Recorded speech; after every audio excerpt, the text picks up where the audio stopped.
Joël au chapitre 1 et nous allons lire le verset 2, 3 et 4. Écoutez ceci, vieillards, prêtez l'oreille vous tous, habitants du pays, rien de pareil est-il arrivé de votre temps ou du temps de vos pères? Racontez-le à vos enfants et que vos enfants le racontent à leurs enfants et leurs enfants à la génération qui suivra. C'est qu'a laissé le gazam, la sauterelle l'a dévoré. C'est qu'a laissé la sauterelle, le gélec l'a dévoré. C'est qu'a laissé le gélec, le asile l'a dévoré. Amen. Que Dieu bénisse la lecture de sa parole. Veuillez vous asseoir tous tranquillement dans sa présence. Je voudrais saluer tout le monde dans le nom du Seigneur Jésus-Christ. Il m'est difficile en pareille circonstance de saluer chaque personne de façon individuelle parce que je sais et je suis conscient qu'il y a beaucoup parmi vous qui sont venus de très loin. Il y en a qui sont venus d'Oyem, il y en a qui ont voyagé pour arriver ici, il y en a qui sont venus de Franceville et il y en a aussi qui sont venus de Libreville et nous sommes tous là. Amen.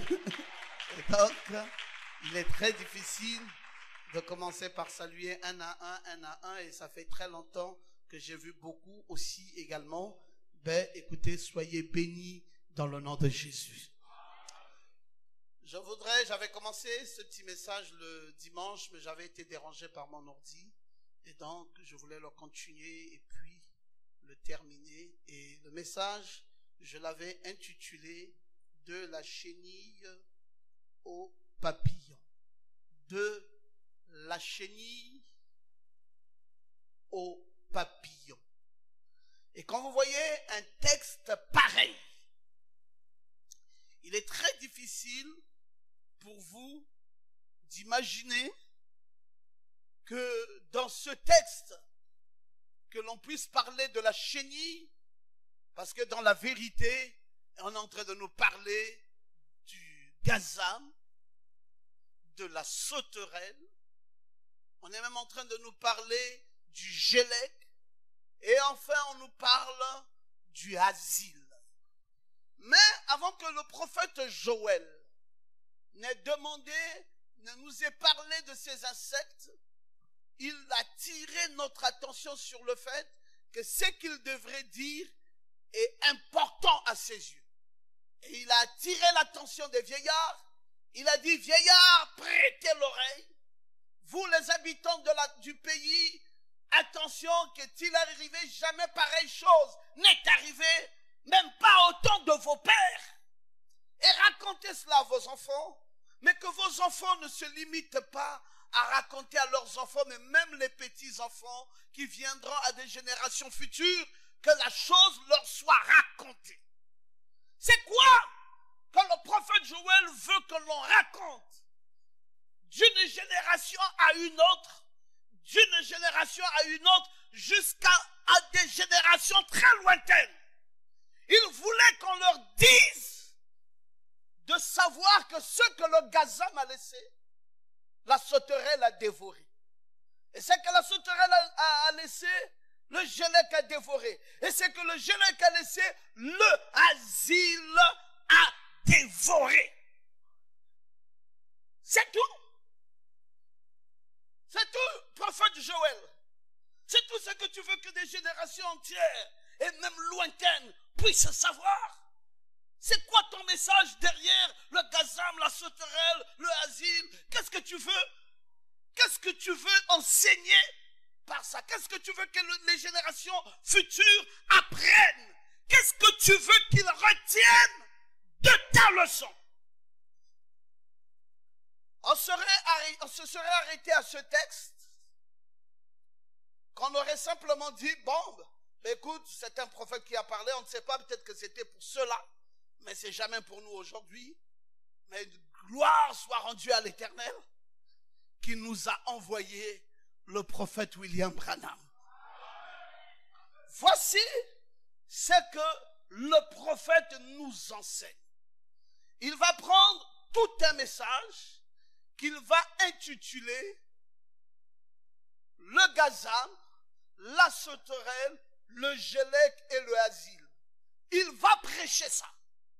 Il va enseigner sur ces 4 bêtes, ces 4 insectes. Et il va nous dire ceci. Il dit, ces insectes, si vous consultez votre livre sur les insectes, vous remarquerez que ces 4 différents insectes, c'est le même insecte. Que quelqu'un dise Amen. Il dit, si vous avez votre livre sur les insectes, vous allez remarquer que ces 4 différents insectes, c'est le même insecte à 4 différentes étapes de sa vie. Nous tous, nous savons qu'un cocon n'est rien d'autre qu'un asile voilé. Un papillon va éclore.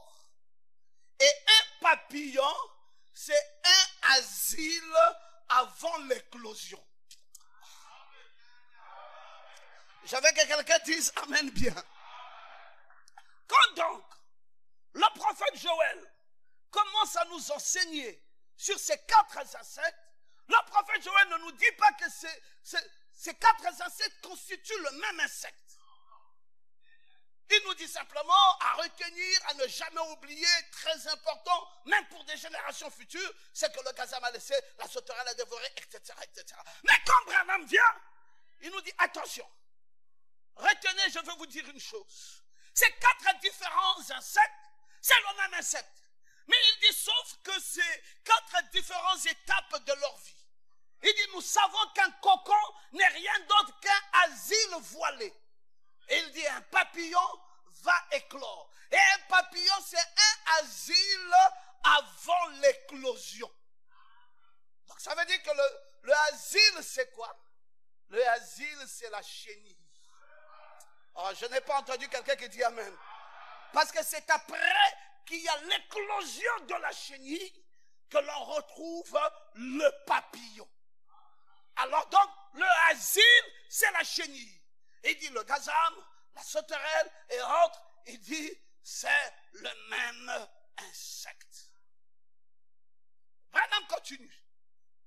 Dans un message intitulé Un paradoxe, il dit Père Céleste, tu es notre Père. Nous te remercions parce qu'aujourd'hui, nous avons l'espérance de la vie éternelle à travers la résurrection bénie de Jésus-Christ. Nous voyons briller les lumières du soir. L'arbre que le gélec a laissé, la chenille. Oh. Ah. Alléluia. Il dit, c'est que le gélec a laissé, la chenille l'a dévoré. C'est que la chenille a laissé, la sauterelle l'a dévoré. Et nous comprenons que ces insectes, c'est le même insecte, simplement à une vie, à une autre stade de sa vie. Le prophète confirme que les 4 insectes dont on est en train de parler ici, il dit que c'est la chenille. Je veux que tu dises Amen très bien. Mais il dit, chez une chenille à 4 étapes différentes de sa vie. Ça veut dire que la chenille évolue et dans les étapes de sa vie, ça change de forme, ça devient une sauterelle, ça devient un gélec, ça devient un asile, ça devient... Mais tout ceci ne constitue que la chenille. Amen. Il dit alors, dans Monsieur, nous voudrions voir Jésus. Alors ne devrions-nous pas être les gens les plus heureux? Ce n'est pas étonnant que nous sentions tel que nous nous sentons ce soir. Ce n'est pas étonnant que nos cœurs battent au-dedans de nous comme un papillon qui bat ses ailes. Parce que c'est la vérité. Maintenant, nous sommes indexés par un prophète comme étant des papillons. Et c'est une phase très heureuse. Et il dit que nous sommes, nos cœurs battent au-dedans de nous comme un papillon qui bat ses ailes. Et il dit, nous sommes les gens les plus heureux. J'aime quand tu peux dire Amen. Est-ce que tu es heureux ce soir? Non, écoute, je vais te dire, est-ce que tu es heureux ce soir? Tu as de quoi être heureux.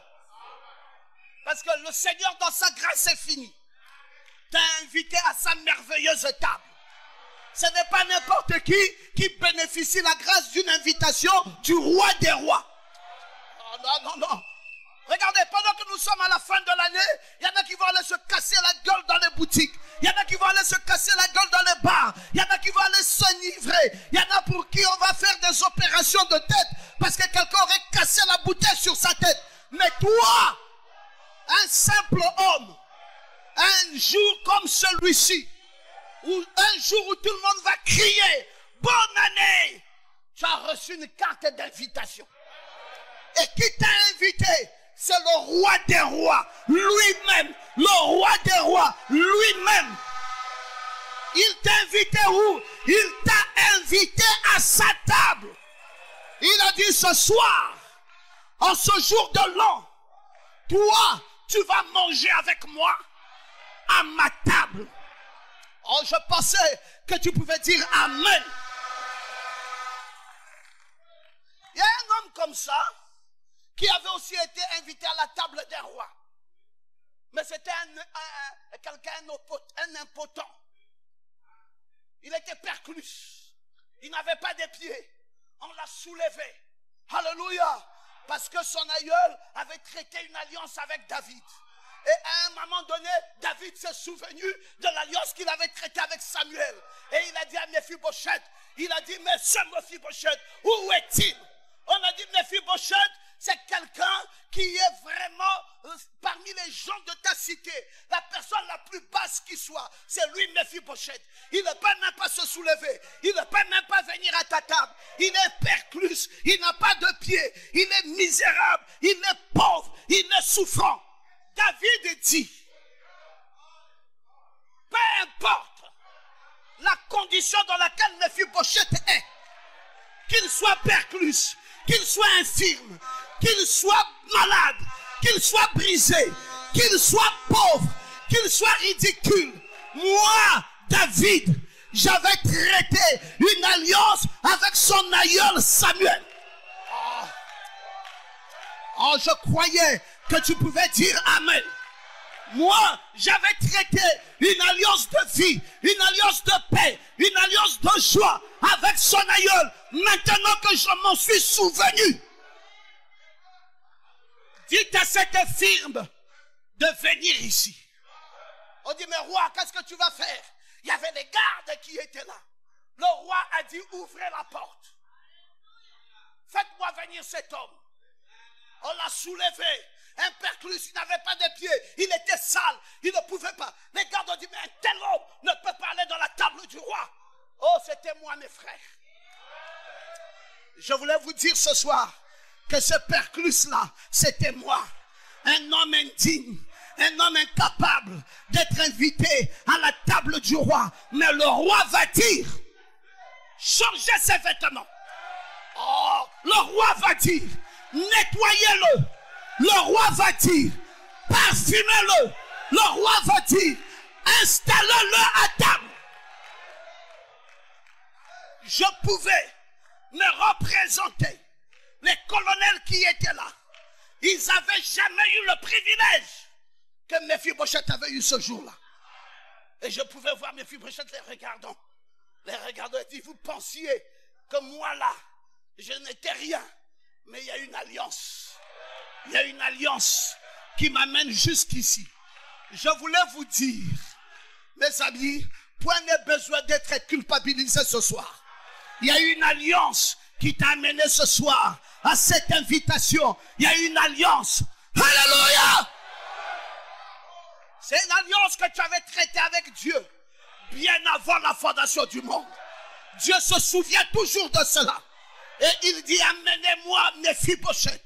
Amenez-moi ce Perclus. Amenez-moi cet infirme. On dit, il va aller où? Il dit, il va aller à la Sainte Seine. On dit, la Sainte Seine, pour un homme indigne comme lui. Il dit, oui, c'est une alliance. Oh, j'aime la parole de Dieu. Parce que la parole de Dieu n'a jamais failli. Qui suis-je? Une chenille. Il a été dit par le prophète Joël qu'aucune génération n'oublie ça. Que personne, même s'il y a des générations futures, qu'ils n'oublient pas que je suis une chenille. Et je suis venu ce soir rappeler à la génération du 21e siècle que chacun de vous, vous êtes une chenille. Et une chenille, c'est ce qu'il y a de plus ridicule. Une chenille, c'est ce qu'on retrouve sur la terre.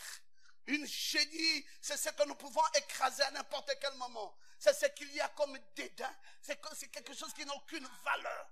Quelque chose qui est ridicule. Mais cependant, c'est de cette chenille. Il n'y a pas un insecte comme ça au monde qui commence mal, mais qui ne termine pas comme il a commencé.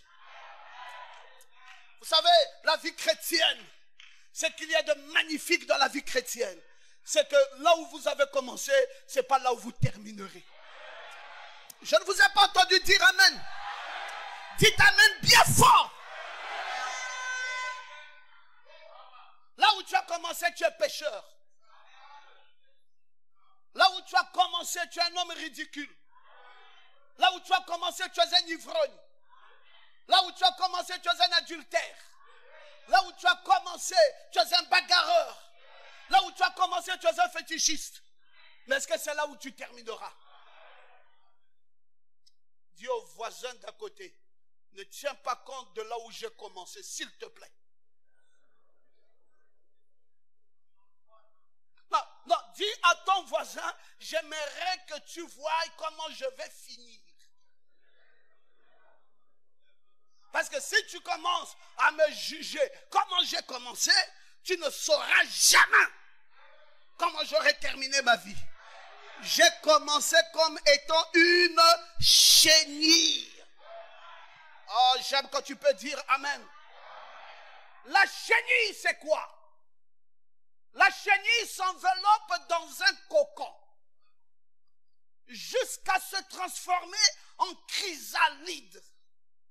Il fait quoi? Il s'enveloppe dans un cocon. Tu dis, je veux voir la chenille.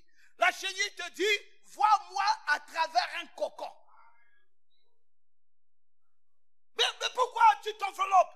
Il dit, mais parce qu'il y a trop de saleté en moi.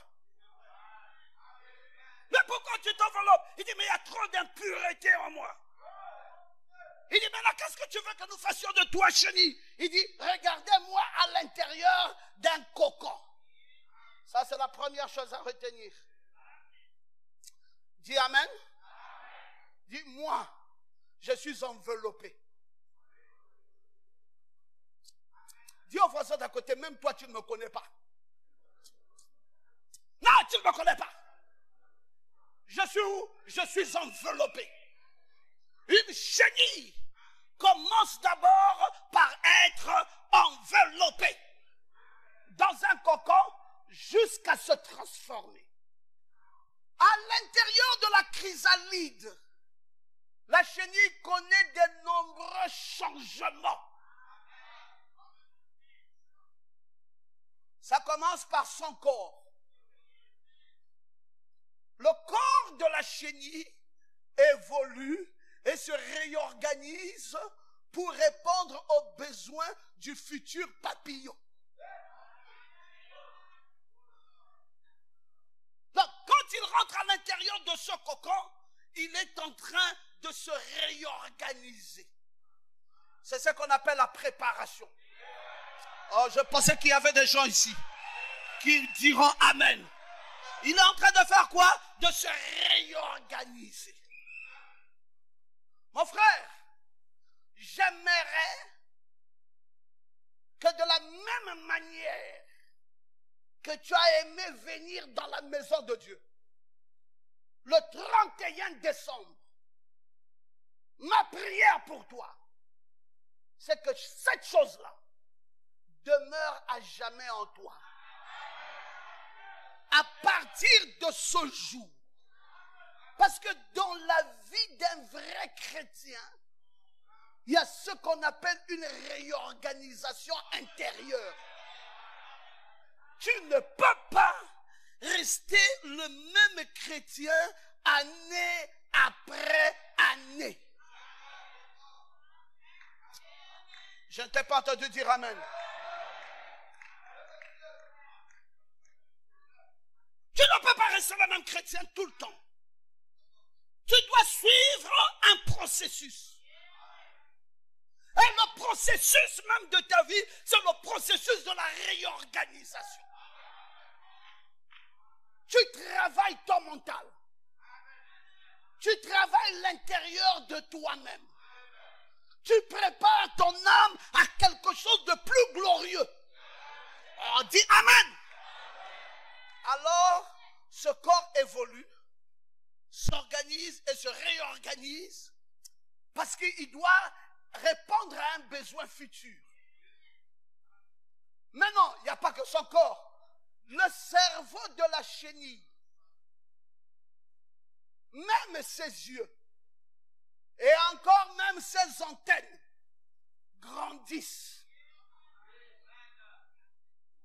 Si tu viens en 2017, tu vas voir que les antennes là ont cette petite taille. Viens l'année prochaine. Tu vas constater que les antennes ont pris du volume. Viens encore.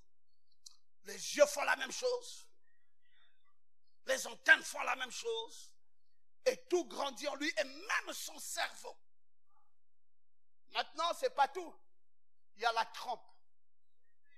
La trompe aussi se développe, tandis que les mandibules rétrécissent. Alors, lorsque le processus est achevé, et que les conditions météorologiques sont favorables, c'est là que le papillon sort de cette enveloppe protectrice. On dit amen. Tu ne peux pas rester ce croyant faible tout le temps. Tu ne peux pas rester ce croyant méprisable tout le temps. Tu ne peux pas rester ce chrétien qu'on doit soulever tout le temps. Tu ne peux pas rester ce croyant qu'on va pousser tout le temps. Nous venons d'apprendre une chose sur la chenille dont Joël a dit qu'on nous rappelle ça génération après génération. Pourquoi c'est tellement utile? Mais c'est utile parce qu'il n'y a personne qui vient en aide de la chenille. Sa transformation, sa métamorphose, son changement se fait à l'intérieur de lui et par lui-même. Si vous dites à un médecin, venez aider la chenille, essayez de l'opérer pour sortir un peu la chose qui est à l'intérieur de la chenille. Parce que vraiment, cette chenille a besoin d'aide. Tout de suite, la chenille meurt. Dites encore amen bien. Tout de suite, la chenille fait quoi? Elle meurt. Parce qu'elle n'a pas besoin d'aide extérieure. Elle a besoin de s'organiser, de se réorganiser à l'intérieur d'elle-même et par elle-même. Elle doit faire un travail. Il y a un travail à faire. Tu n'as pas d'excuses à te donner. Non, parce que si je suis misérable, c'est parce que j'étais mal tombé. J'étais tombé dans une famille pauvre, c'est pour cela que j'ai... Ou alors, il y a trop de sorcellerie chez nous, il y a même trop de jalousie, c'est pour cela que vous avez vu que ma vie est comme elle est. Dis à quelqu'un, c'est une excuse. Il y a la sorcellerie dans toutes les familles. Il y a les forces du mal partout. Pourquoi certains réussissent et d'autres non? C'est toi qui refuses de rentrer au-dedans de toi-même et de commencer à faire un changement. Dites encore amen, très bien. Bon, moi mon problème c'est quoi? C'est que c'est pas Sangoma qui me dérange. Si je pouvais changer même de pasteur, ce n'est pas une histoire de pasteur. C'est une histoire de toi-même. Si tu es une vraie chenille, commence à te mettre en cause à l'intérieur de toi. Oh, je ne t'ai pas entendu dire amen. Commence à changer l'intérieur de toi-même. Commence à remettre en cause un certain nombre de choses qui existent en toi-même. Ton élévation viendra de toi. Ton émancipation viendra de toi. Ta grandeur viendra de toi. Ta puissance viendra de toi. Même ton enlèvement ne viendra que de toi-même. À vivre au ciel ne dépendra que de toi-même. Ce sont les décisions que toi-même tu prendras en fonction de comment tu comprends ta vie, que ta vie deviendra. Je ne vous ai plus entendu dire amen. Arrêtez de penser que si vous avez été bloqué, c'est parce qu'il y a quelqu'un à l'extérieur qui vous a bloqué. Arrêtez de penser que c'est parce que vous n'avez pas eu la chance. Ce n'est pas une histoire de chance. Si on doit se comporter comme ça, nous tous, tout va s'arrêter. J'ai du mal à comprendre le christianisme d'aujourd'hui, où les gens vivent toujours dans les écueils. Vous savez les écueils c'est quoi? C'est-à-dire que pendant que je suis là, je suis toujours en train de prêter attention à ce que les gens disent. Mais mes frères, c'est la chose la plus triste que je n'ai jamais vue dans ma vie, quand quelqu'un mène sa vie en fonction de ce que les gens disent. Sers Dieu. Oui, je vais le servir, mais bon, il y a certaines personnes qui n'aiment pas me voir quand je sers Dieu, je vais laisser tomber. Mais mon Dieu, est-ce que vous avez déjà vu quelqu'un qui sert Dieu et tout le monde l'acclamait?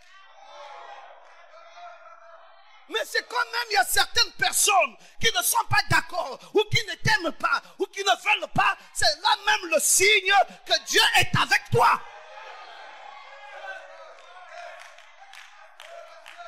Je n'ai pas entendu quelqu'un dire amen. Si l'on devrait vivre en fonction de ce que les gens décident à l'extérieur, je ne me tiendrai pas ici ce soir. Je ne serai même plus encore ici, derrière cette chair. J'aimerais que tu saches et que tu retiennes ça. Peut-être que tu reviendras seulement l'année prochaine, le 31 de l'année prochaine. Mais pars au moins avec cette leçon. Que ça ne dépend pas de Pasteur Ngoma, ça ne dépend pas des frères ici, ça ne dépend pas de quelqu'un qui était contre toi, ça ne dépend que de toi-même. Je ne t'ai pas entendu dire amen. Je ne t'ai pas entendu dire amen. Arrêtez de faire porter le chapeau aux gens. Joël a dit, donnez-moi la leçon là des générations futures. N'arrêtez pas que les enfants des enfants apprennent ça. Que les enfants des enfants des enfants apprennent cette leçon. C'était quoi la leçon, frère Gislain? La leçon, c'était que la chenille fait son travail elle-même et à l'intérieur d'elle, sans pourtant qu'il y ait une intervention extérieure.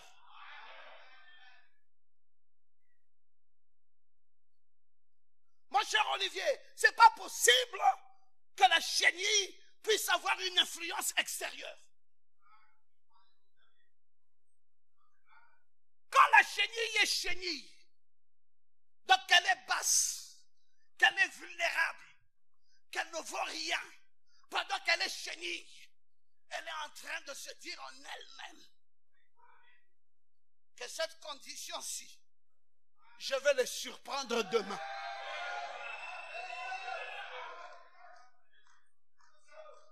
La condition qu'on me voit aujourd'hui là, mes frères, ce n'est pas mon oncle, ce n'est pas mon père, ce n'est pas ma mère, ce n'est pas mon grand-père, ce n'est même pas mon pasteur, ce n'est même pas la pauvre église. Cette condition-ci, c'est moi qui la vis, c'est moi qui la comprends, c'est moi qui la mesure, c'est moi qui l'étudie. Mais laissez-moi vous dire que cette condition ne sera pas ma condition de demain. Non, tu pouvais te lever et dire Amen bien fort. Parce que si même l'espérance te quitte, ça veut dire que ta raison de vivre n'est plus.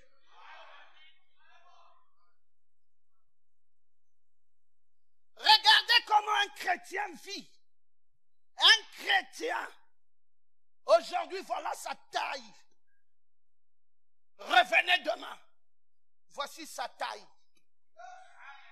Revenez après-demain. Voici sa taille. Mes frères, si il m'arrive de penser que ce que j'ai fait comme travail, c'est déjà bien, c'est suffisant, alors c'est plus la peine pour moi de continuer à vivre. Mais pasteur, comment vous cherchez quoi? Non, moi je pense que ma paroisse, c'est pas Mindoubé 1. Je crois que le potentiel que Dieu a mis en moi peut avoir la même église comme ça au Nigeria. Frère, je ne sais pas comment, mais je vous dis que moi je crois que je peux. Bien sûr que par la grâce de Dieu. On peut par la grâce de Dieu. Ça dépend de comment tu te vois à l'intérieur de toi. C'est toi qui décides.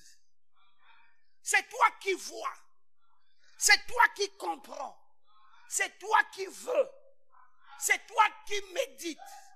C'est toi qui cogites. C'est toi qui organise.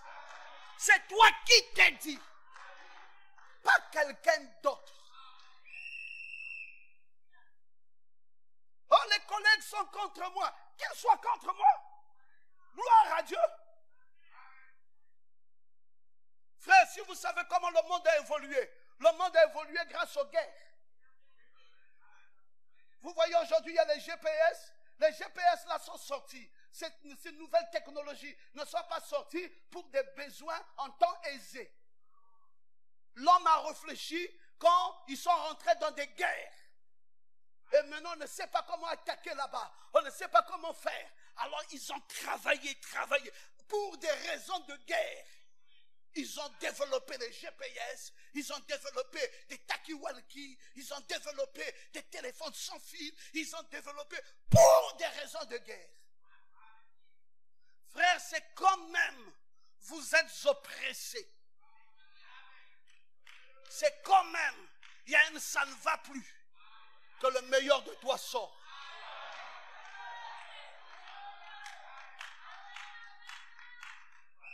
Je disais à frère Eric cet après-midi, il m'a dit, papa, tu avais voulu que je vienne à la bonne année, me voici, je suis venu. Mais c'est ton conseil que tu m'as donné à Mouila, papa, ne t'en fais pas, je mettrai en pratique. Je dis lequel? Il dit, c'est qu'en avril, je viendrai ici pour explorer un peu le marché à Libreville pour voir si je ne peux pas trouver un autre emploi. Et puis, je me donnerai 1 mois pour ça. Et quand, si ça marche, tant mieux. Si ça ne marche pas, au moins je vais repartir à Mouila. Je lui ai dit, non, ce n'est pas ce que je t'ai dit. Il dit, papa, qu'est-ce que tu as dit? J'ai dit que tu laisses le travail de Mouila. Tu laisses. Tu abandonnes. Et tu quittes. Tu viens ici sans travail, sans rien. Le meilleur de toi ne sortira qu'à ce moment-là.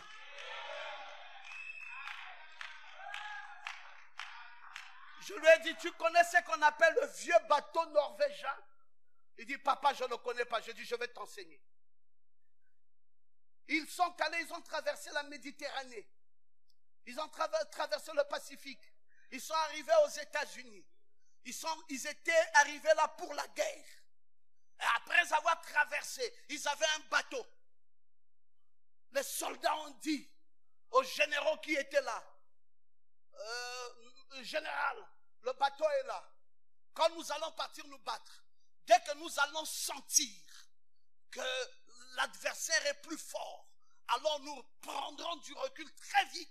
Nous nous mettrons dans le bateau, que le pilote soit toujours là. Et ensuite, votre face s'enfuit. Le général a dit, c'est ça le plan? Il dit, oui, c'est ça le plan, mon général. Il dit, bon, attendez, je vais vous montrer comment ça va se passer. Dès qu'il soit arrivé, il dit, bousillez-moi ce bateau. Il dit, mais mon général, c'est la chose la plus pitoyable que vous aurez fait maintenant, c'est de détruire ce bateau. Nous n'aurions pas de chemin retour. Il dit, justement, quand vous prévoyez déjà l'issue de la fuite, ça veut dire que tout ce qui est en vous est préparé pour la fuite. Mais quand vous avez bousillé le chemin retour, ça veut dire que vous devenez plus fort à l'intérieur de votre mental. Et quand vous allez avec un état d'esprit comme celui-là, vous ne pourrez que vaincre. Oh, si je pouvais entendre des gens capables de dire Amen, capables de dire Alléluia. Qui est-ce qui a expliqué nos échecs? Les issues de secours, les issues de sortie, les issues de fuite. Nous avons tellement préparé ça. Pour dire, si ça ne marche pas, je passe ici. Si ça ne marche pas, je passe ici. Il y a déjà, on parle même en termes de plan. Plan A, plan B. Même, tu as même un plan C? Oui, j'ai même un plan C. Il y en a même qui sont allés jusqu'à un plan Z. Frère, rien ne marchera dans ta vie. Tu vas seulement chevaucher. Plan 2, plan E, plan V. C'est tout ce que tu feras dans ta vie. Tu ne vas rien améliorer. Quand on est décidé, comme la chenille, on se dit, voici ce que je suis. En 2019, laissez-moi vous dire, voici ce que je serai en 2020. Laissez-moi encore vous dire, voici ce que je serai en 2021. Et tu peux proclamer sans avoir peur. Parce que ce que tu dis, Dieu va l'accomplir. Oh, est-ce que je peux t'entendre dire Amen?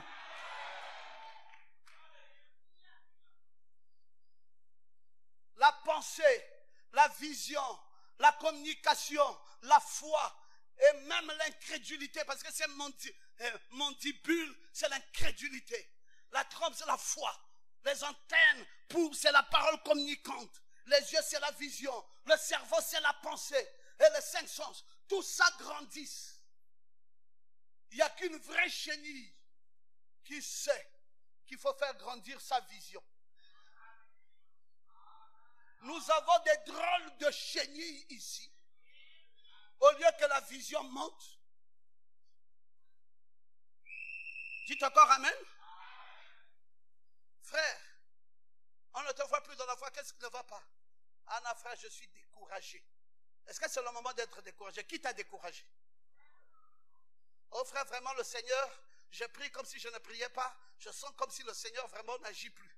Bon, je prends un peu du recul. Je connais quelqu'un qui n'a jamais failli. Son nom, c'est le Seigneur Jésus-Christ. Il a dit, je ne suis pas un homme pour mentir, ni un fils d'homme pour me repentir. C'est que ma bouche a dit, ma main l'accomplit. Frère, quand tu as fait des œuvres en une année, l'année qui vient fait 2 fois plus que ce que tu as fait. Montre que tu vis. Il n'y a pas assez de sorciers au monde pour arrêter ta vie. Oh, vas-y dire Amen très bien. Même les sorciers qui devaient te tuer ne sont pas nés encore. Avec un glorieux message comme celui que nous avons dans la main. Quel est ce sorcier-là? il viendra d'où? Dites encore amen. Pourquoi ça ne grandit pas? Pourquoi ma vision ne grandit pas? Pourquoi ma pensée? On a du mal à vivre avec les gens qui n'ont que des pensées négatives, chaque fois négatives. Frère, causons un peu 2 minutes. Causons 3 minutes. Causons 5 minutes. Mais mes frères, si nous tous on fait ça, la vie va s'arrêter. Rentre en toi-même. Dis-toi, j'ai des défis à relever. C'est en moi. Je dois relever mes défis. Je dois me battre. Je ne serai pas la même personne. Je ne suis pas un pleurnichard. Je ne suis pas un plaintif. Je ne suis pas ceci. Oui, Joseph, je suis d'accord avec toi. Viens ici, viens ici, viens ici. Je suis d'accord avec ton amen. Tape là, tape là, tape là, tape là. Je suis d'accord avec toi. Monte-moi jusqu'ici. Oui. Pourquoi pas? Mais pourquoi pas? Un garçon, donc une personne née de sexe, commence à tirer les verres de nez. Ici, ici. Ce garçon n'a plus de paix. Il vient me voir, papa, je n'ai plus de paix, je veux me suicider. Je lui ai dit, garçon, les épreuves n'amènent pas le suicide. Je dis, garçon, quand tu vois une personne qui te fait ça, sors le meilleur de toi-même. C'est en toi. Et tu verras, la vie va changer. Ce garçon, je lui ai dit, va travailler. Il est allé, il a eu le travail. Et il a eu une très belle femme. Et aujourd'hui, tous les jours, sa vie c'est amen et amen. Amen. Où est-elle? Où est-elle? Qu'elle se mette debout. Où est-elle? Viens ici, viens ici. Alors, et puis.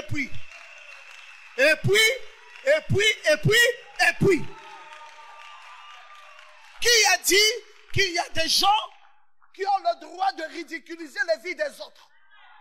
Qui a dit qu'il y a des gens qui ont le droit d'attacher les vies des gens?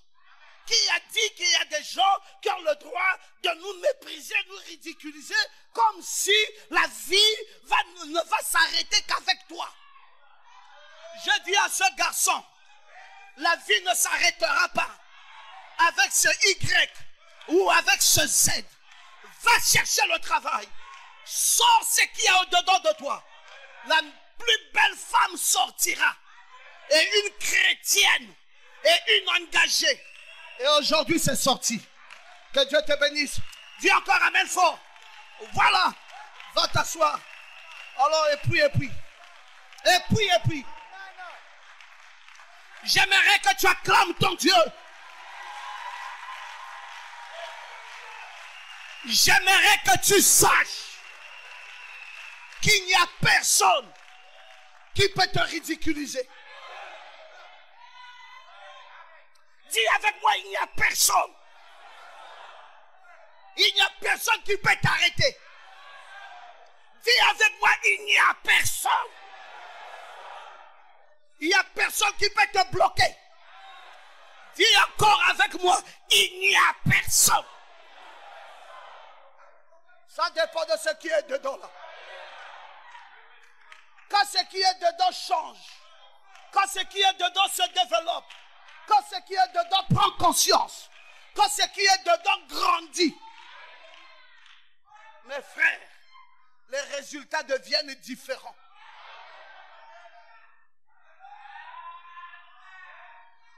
Docteur Ngoma, vous allez enseigner quoi? J'ai tout enseigné dans cette église. J'ai tout enseigné. Il y a que les gens qui ne veulent pas comprendre, qui continuent toujours à s'entêter, à penser que leur malheur vient de l'extérieur.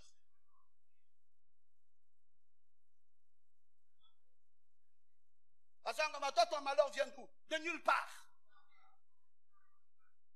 Je n'ai aucun problème avec les gens. Si tu veux me donner le pain que je ne veux pas manger ton pain, je refuse.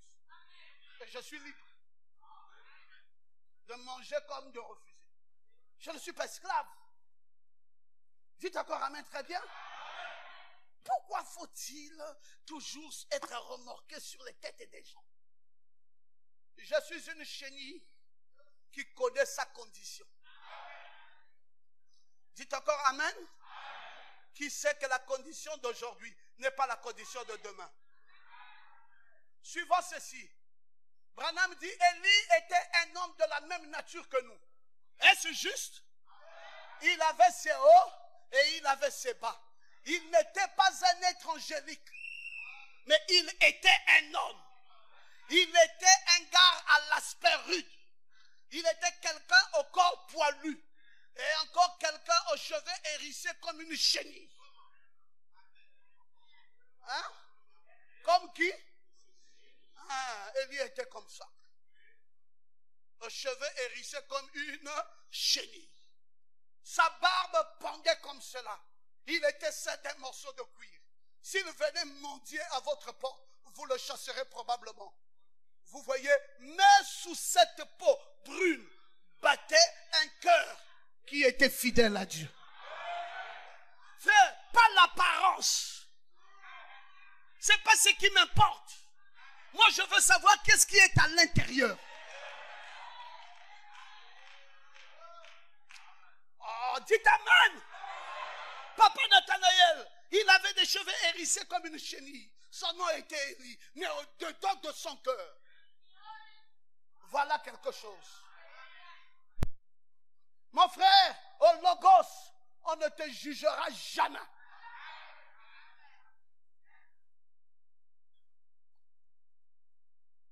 Oh, pasteur, sois un peu rude avec les gens là qui ne viennent qu'une fois dans l'année. Je vais faire comment? Il y a un homme politique qui a dit, on lui a dit, mais monsieur, il y a trop de vols au Gabon. Mais maintenant, toi, tu penses comment avec ça? Il dit, toi, tu es de l'opposition. Donne-nous maintenant ta vraie position. Avec tous ces grands vols du Gabon. Il dit, bon, maintenant, je vais vous donner ma vraie position. C'est qu'il faut encore construire des prisons. Parce qu'ils ne sont pas encore assez. C'est 1% qui est là-bas. Le reste, c'est encore dehors. Il faut les amener. Il dit, il n'y aura jamais assez de prisons. Donc arrêtez, c'est un faux discours. J'étais là, j'ai écouté, j'ai dit, waouh, waouh, waouh. Frère, quand vous voyez, tous les pays ont terminé l'année en beauté. Il n'y a que le Gabon qui a fini l'année avec un tremblement de terre. Frère, vous pensez que c'est rien? Laissez-moi vous dire, vous pensez que c'est rien? Mais frère, nous sommes en danger. Et les génies, et tout ce qui est dans nos mers, et tout ce qu'il y a autour de nous, tout ce que les ancêtres ont laissé, tout ce qu'ils ont planté dans nos mers, dans nos forêts, partout, même sous notre terre, ne sont plus en harmonie. Le pays est rentré dans une disharmonie totale. Il n'y a rien qui se concorde, il n'y a rien qui se parle. Les esprits ne s'entendent plus au Gabon. Ils ne se retrouvent de nulle part. Quand vous entendez tremblement de terre, ça veut dire que la malédiction est à la porte. Vous dites, mais pasteur, est-ce que frère Branham m'a dit, bien sûr. Il a parlé du tremblement de terre de la Californie. Il dit, la malédiction est là-bas. Ça a laissé tous les pays du monde entier. En 2019, pour terminer l'année, c'est venu juste à la porte du Gabon. Et ça passe, hein, comme inaperçu. Mais il y a des aigles. Il y a des aigles qui ont vu ça. On ne peut pas laisser passer ça comme ça et ne pas en parler à l'église. Est-ce que quelqu'un peut-il dire amen? Il y a danger. C'est le signal. C'est le signal rouge. Les esprits ne se parlent plus. Il y a disharmonie. Il y a discordance. On ne sait plus quel est l'esprit supérieur qui dirige la nation. Elle est renversée de telle enseigne que même les protecteurs de nos terres sont en train d'enlever le pied. même les anges qui étaient supposés nous secourir sont en train d'enlever les pieds. Et la terre est en train de bouger de partout. Et les gens continuent à dire bonne année. On va les voir là, dans les rues. Parce que ils ne veulent pas prendre le temps de réfléchir. Ils ne veulent même pas s'interroger. Mais mes frères, si ça bouge encore une autre fois, c'est vous et moi, nous tous, nous partons. Et ce que je dis ici, si ça bouge encore un peu là, c'est toi et moi et nous tous, nous partons. Maintenant, quand ça signale comme ça, qu'est-ce qu'on doit faire? Mais que les saints prient.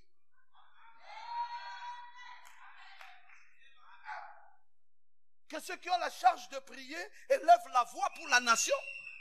Implorent le pardon de Dieu. Demandent la miséricorde du Seigneur. Comment Dieu peut-il être content avec tout? Même ce que nous entendons seulement, frère, ça nous attriste. Faire quitter seulement Libreville, PK 11 ici, PK 14. Les vertiges vont commencer. Vous allez dire quoi? Le pays ici vient de naître aujourd'hui ou depuis quand nous avons pris